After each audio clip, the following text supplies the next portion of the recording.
ये कहानी सुनने के बाद ईश्वर से जब भी जो कुछ भी मांगोगे ना वो मिल जाएगा। ध्यान से सुनना ये कहानी।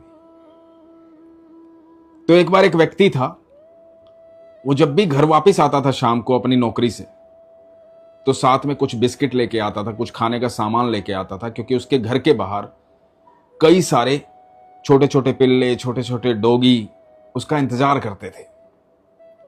एक दिन हुआ यूं कि उसके ऑफिस में जहां वो काम करता था, थोड़ा उसका झगड़ा हो गया। उस पर कुछ आरोप लगा दिया गया। उसका मूड बहुत खराब था। उस दिन इतना मूड खराब था कि वो आते वक्त वो बिस्किट और वो सामान लेकर नहीं आया उनके लिए। जब वो घर के पास पहुंचा तो उसने देखा कि सब डॉगी जो हैं, छोटे छोटे पिल्ले घर के बाहर खड़े हुए। तब उसको ध्यान आया कि मेरा मूड इतना खराब था कि मैंने इनकी तरफ ध्यान ही नहीं दिया, मैं लेके ही नहीं आया। तो आमतौर पे होता क्या है, जब हम रोज का एक रूटीन कार्य कर रहे होते हैं और एक दिन नहीं करते, तो हम ये कह देते हैं कि कोई बात नहीं, कल थोड़ा सा डबल कर दूंगा, डबल ले आऊंगा। तो इसने भी उन सबको ये कहा कि आज नहीं है मेरे पास, कल ले आऊंगा, कल डबल लेके आऊंगा, और ये कह के घर के अंदर चला गया। जब घर के अंदर चला गया तो ये जो छोटे छोटे पिल्ले थे, डॉगी थे, ये सब बाहर बैठे रहे। मन में बेचैनी थी कि इनके लिए लेके नहीं आया।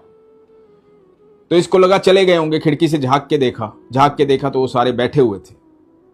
बड़ा मायूस हुआ, मन दुखी हो गया कि इन बेचारों का क्या कसूर है, क्यों नहीं लेके आया मैं, मुझे लाना चाहिए था।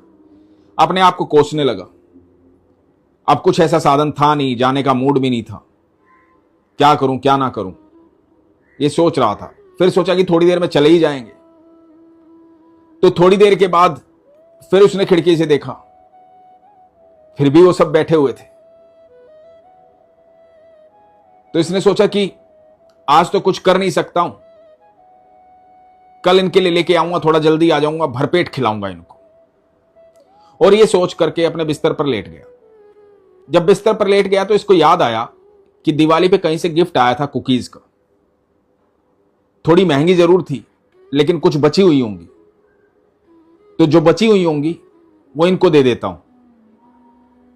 तो किचन में गया, वो कुकीज का पैकेट उठाया, उसमें थोड़ी सी बची हुई थी, बाहर लेकर आया तो देखा कि कोई था ही नहीं वहां पे, कोई भी डॉगी नहीं था। दूर दूर तक देखा, कोई भी डॉगी नहीं था।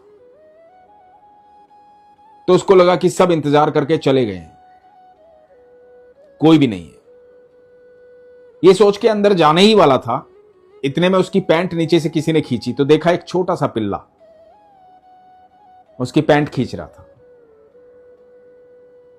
ये नीचे बैठ गया और कुकीज निकाली और उस छोटे से पिल्ले को खिलाई, भरपेट खिलाई। उसको बोला कि ये सारी तेरे हिस्से की, खा ले, भरपेट खा ले, तू अकेला ही रह गया, सब चले गए, तू खा ले। और वो पिल्ला बड़ा प्रसन्न हुआ, बड़ा लाड दिखा रहा था इसके प्रति, और ये भी बड़ा लाड दिखा रहा था उसके प्रति। दिन में जो कुछ भी हुआ था ऑफिस में, जो भी दिमाग में चल रहा था, वो सब शांत हो गया था, मन प्रसन्न हो गया था, आनंद में आ गया था। और अब ये पिल्ला खा पी करके, लाड करके चला गया। दोस्तों, अक्सर हमारे साथ ऐसा ही होता है। हम भगवान को जानते हैं, पहचानते हैं, उसके सामने अपनी इच्छा रखते हैं, उससे मांगते हैं, लेकिन दृढ़ विश्वास के साथ डटे नहीं रहते हैं। हम जल्दी हार मानकर चले जाते हैं। ये जो छोटा सा पिल्ला था ना, इसे भरोसा था, सब चले गए थे, लेकिन इसको भरोसा था कि वो अंदर से आएगा, रोज आता है, आज भी आएगा और खाने को देगा। इस भरोसे की वजह से वो वहां टिका रहा। और भरोसे ने क्या किया?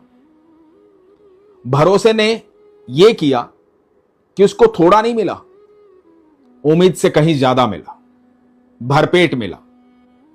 और उसको उस व्यक्ति ने समय भी दिया। जब आपका भरोसा पूर्ण होता है ना, तो आपको अपनी कल्पना से अधिक मिलता है, और भगवान का सानिध्य भी मिलता है, भगवान का प्यार भी मिलता है, उसका लाड भी मिलता है। यदि सच में आप भगवान के सानिध्य में रहते हैं, भगवान पर विश्वास करते हैं, तो एक बार जब मंदिर जाते हैं और भगवान से कह दिया ना कि प्रभु ये समस्या है, इस समस्या से बाहर निकालो, उसके बाद शंका नहीं करनी चाहिए। उसके बाद डटकर विश्वास करना चाहिए कि जरूर प्रभु ने मेरी बात सुनी है और मेरी इच्छा पूरी होगी। फिर दिमाग में यह नहीं आना चाहिए कि मैंने इतनी बार पूजा की, इतनी बार बोला, ऐसे कहा, वैसे कहा। यकीन मानना, यदि देरी हो रही है तो आपकी भलाई के लिए हो रही है, क्योंकि प्रभु आपको थोड़ा नहीं देना चाहते, प्रभु आपको भरपेट देना चाहते हैं, आपको खुश करना चाहते हैं, आपसे प्रेम करना चाहते हैं, आपको गले लगाना चाहते हैं। यकीन मानना, जब भी हम मंदिर में जाते हैं और अपनी इच्छा भगवान के सामने रखते हैं, या कभी भी कहीं भी हम विश्वास के साथ भगवान को कहते हैं कि प्रभु मेरी ये बात सुनो, तो प्रभु आपकी बात सुनते हैं। पर आपका विश्वास प्रगाढ़ होना चाहिए। इसीलिए हमेशा कहता हूं, अपने विश्वास को मजबूत रखो, अपना ख्याल रखो। हरे कृष्ण।